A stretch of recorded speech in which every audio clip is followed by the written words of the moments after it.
حياك الله واهلا وسهلا بك. طبعا بالتاكيد نورتنا في باص الخليج لنقل رساله المحبه والسلام. اليوم حابين نعرف تواجدك، شنو يهدف وشنو الرساله اللي حابب توصلها من تواجدك في بطوله خليجي 25؟ اليوم كان احتفال كبير، كان كرنفال كبير، كان افتتاح كبير ورائع على مستوى عالمي. صراحة أنا أشكر أخي المهندس أسعد عيداني المبدع وجهوده الكبيرة، طبعا إخوانا في وزارة شباب الرياضة، الأخ وزير شباب الرياضة، الأخ رئيس اتحاد الكرة. الحضور الدولي في البصرة علامة كبيرة على أن هذا العراق البلد الآمن المستقر الحيوي الفعال المحب إلى الجميع. هكذا هي رسالة البصرة.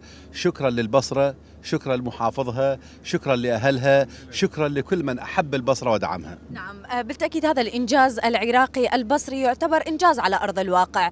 كيف ترى راح بتوطيد العلاقات أو توطيد النواحي السياسية والاقتصادية في البصرة والعراق؟ البصرة هي مصدر الخير للعراق. البصرة العراقيون كلهم يعترفون جميعا أن خير العراق جله من البصرة، وأهل البصرة بكرمهم ومحبتهم ناس تعلموا على العطاء وعلموا العالم على العطاء.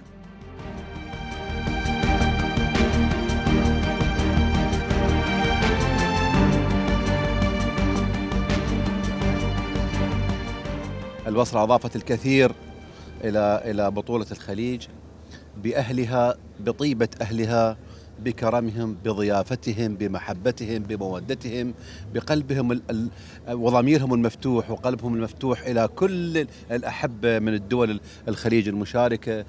إضافة كبيرة. البصرة كما عهدناها وخبرناها، البصرة مدينة النجاح في العمل اللي أضاف عليها السيد أسعد العيداني.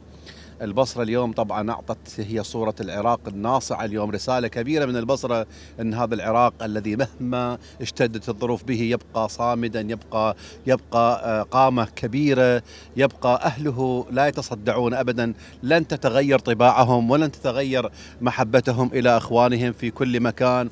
هذا رسالة البصرة.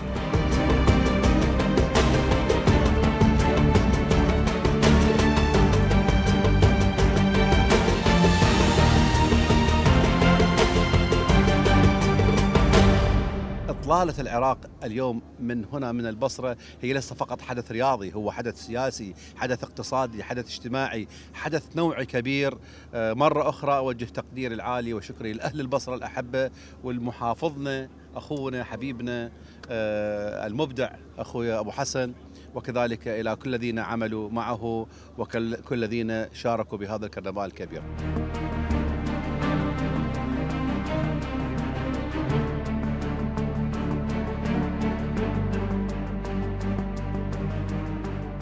باص الخليج يجمعنا.